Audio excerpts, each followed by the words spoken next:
to stand before you today to speak on a matter that defines our present and may shape our future. The urgency and the efficacy of unity and social cohesion as a solution to the challenges facing our region. The North is a land of rich history and very rich mineral resources, fertile for agriculture, diverse in culture, and immense potential. In spite of these blessings, we are confronted with deep-seated challenges of insecurity, poverty, ethnic and religious tensions, political fragmentation, social and economic stagnation.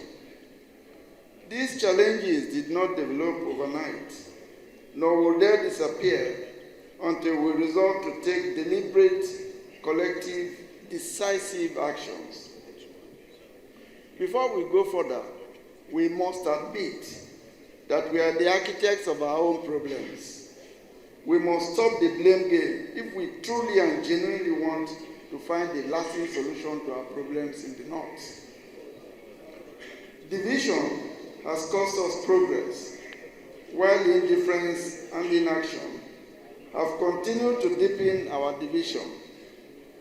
If we are to overcome our present travails, we must return to the principles of justice, equity, mutual respect, shared purpose that once made Northern Nigeria a beacon of hope, peace, unity, and development.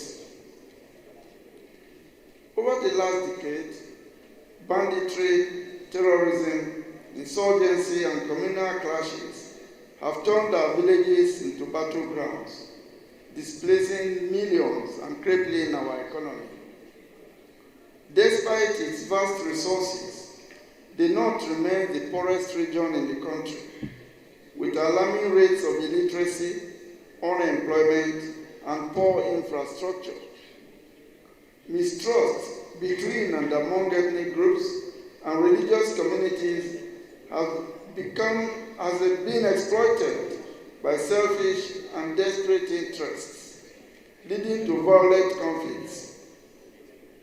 Instead of uniting for common goals, our elites often prioritize personal and sectional interests over collective progress. The challenges facing Northern Nigeria are intricately interconnected. Insecurity scares away investors, which in turn deepens poverty. Poverty fuels desperation and crime. Ethnic divisions weaken our collective resolve to demand good governance. Political fragmentation ensures that no meaningful development takes root in our region.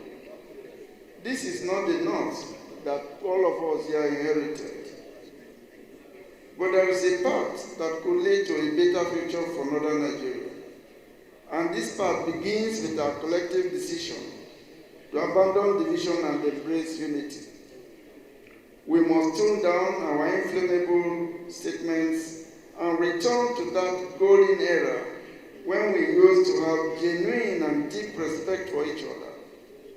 After all, not long ago, we treated each other first and foremost as brothers and sisters, when the appellation Northerner captured our collective essence before our ethnic, sectional, and religious affiliations. Some of you in the audience here may still remember with nostalgia the old northern region under the leadership of Sir Ahmadu Bello, Sardauna of Sokoto, when the North actually thrived because it was built on equity and justice.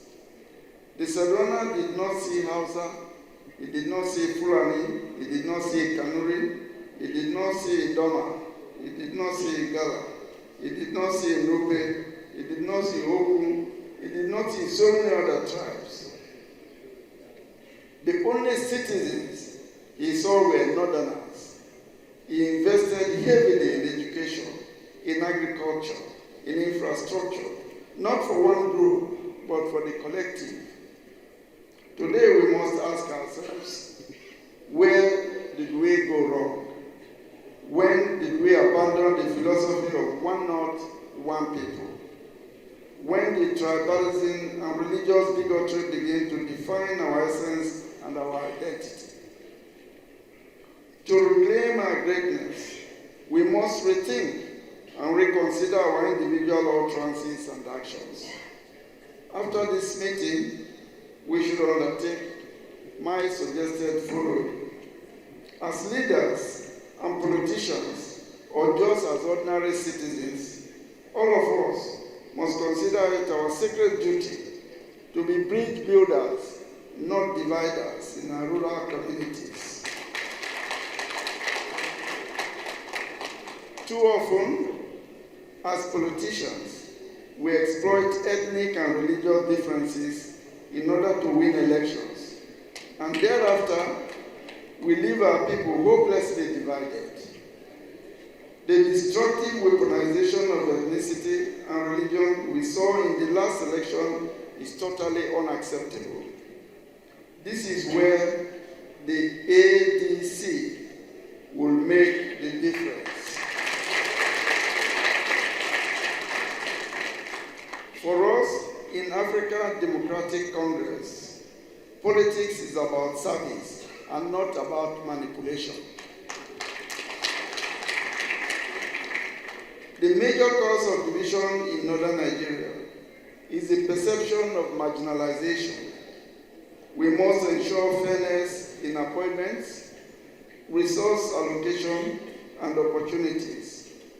Resentment grows when any group feels excluded, but when all see themselves as equal stakeholders, peace flourishes. Ignorance is the biggest enemy of unity, social cohesion, and development. We must invest in education that teaches our children the value of diversity. Let our schools, churches, and mosques preach tolerance. Let our media promote stories of cooperation. For as long as we continue to treat investment in education with levity, for that long shall we continue to reap poverty and insecurity. As I said earlier, poverty fuels desperation and violence.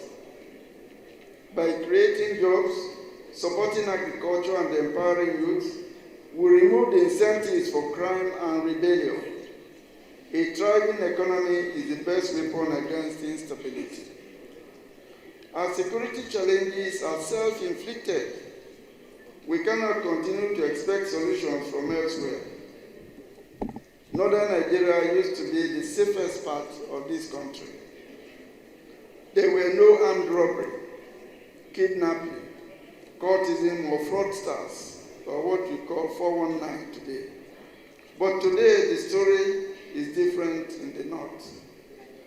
The native authority, the precursor of today's local government area, used to have an effective community policing infrastructure where villagers protect each other.